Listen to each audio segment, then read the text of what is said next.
All right. I turned the phone off there for a second. Way to go. Let's see here.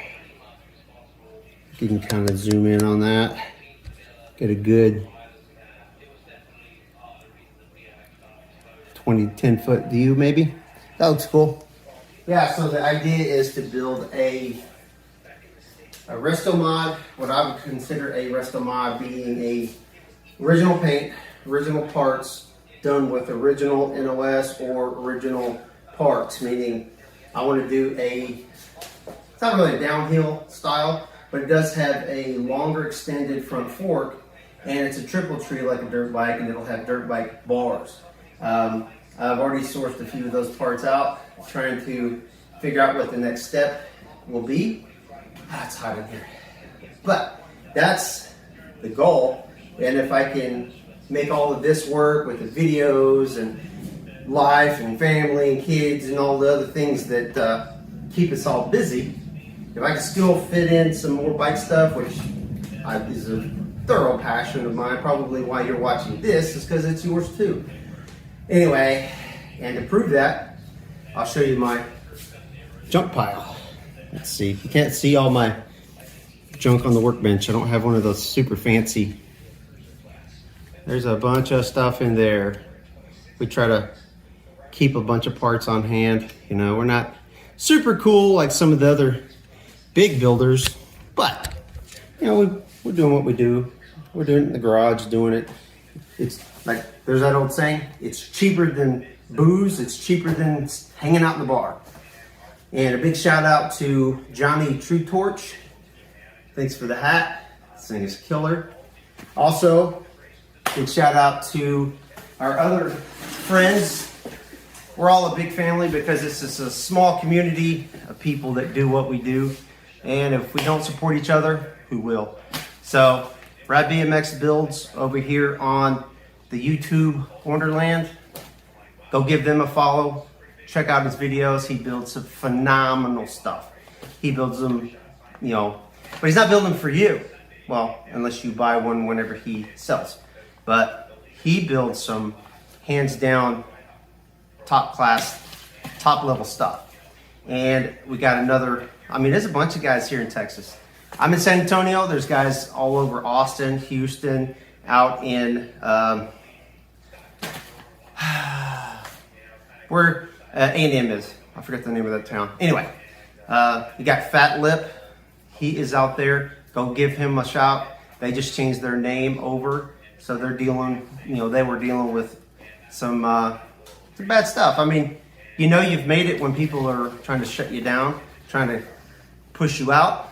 That, to me, kind of tells you that you're doing something. You got their attention. I'm not necessarily trying to do that. I do make the dice. I do make, I don't know, 50 plus brands, colors, situations like that. And not trying to step on anybody's toes or do any of that stuff. And, you know, that does happen. So, not trying to do that. So, there's Fat Lip. So, you got those guys. You got BMX Dreaming.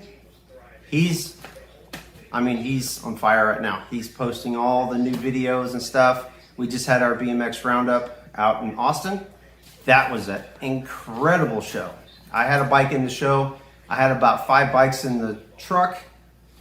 There were so many people and so many people in such a small space. I didn't have enough room to bring any other bikes in for the show or for the swap meet. I was hoping to sell a bunch of that stuff, and I did not because I couldn't get it in. There was no room, and which is a good problem, about as good a problem as you could hope for when it comes to this kind of stuff. We got Rad BMX Bell, BMX Dreaming, See the Bike Man, Charles, big builder. He is here in San Antonio. He builds a ton of bikes. Go find him on Instagram. You can find him on YouTube as well. He's there with the family. We're all part of a big unit, and we do try to support each other because, like I said, if we don't support each other, who will? So that is all. Thanks for checking out the Motomag that just got here today. I'm really looking forward to making some more videos of building this bike, because I mean, that is just killer. How it ended up with all the paint chipped off but not faded is beyond me. It's bizarre. It came from Georgia, and Georgia is pretty humid, pretty hot. I'm thinking it just set somewhere, and I don't think any of that had anything to do with riding or abuse of any kind. We're all subject to our climate. Texas right now, like San Antonio, oh man, I bet we're at about 70% humidity, and it's probably, if I had to guess, it's probably pushing 85, which means it's closer to 95, or the way it feels. Plus, it's like wearing a sweatsuit, because you can't go outside without getting blasted, like somebody hit you with hot water. Anyway, thanks for checking out our new video, and I'm hoping to get a little bit better at all of this. I don't know how to do any of this stuff, but I do have a phone, I do have a stand, and I have a purpose. Thank you guys. Have a great one, and peace out. And I guess people say like and subscribe, but you know, hopefully you do. I have like 3 followers, so you know, if you want to follow, that'd be great. Have a great one.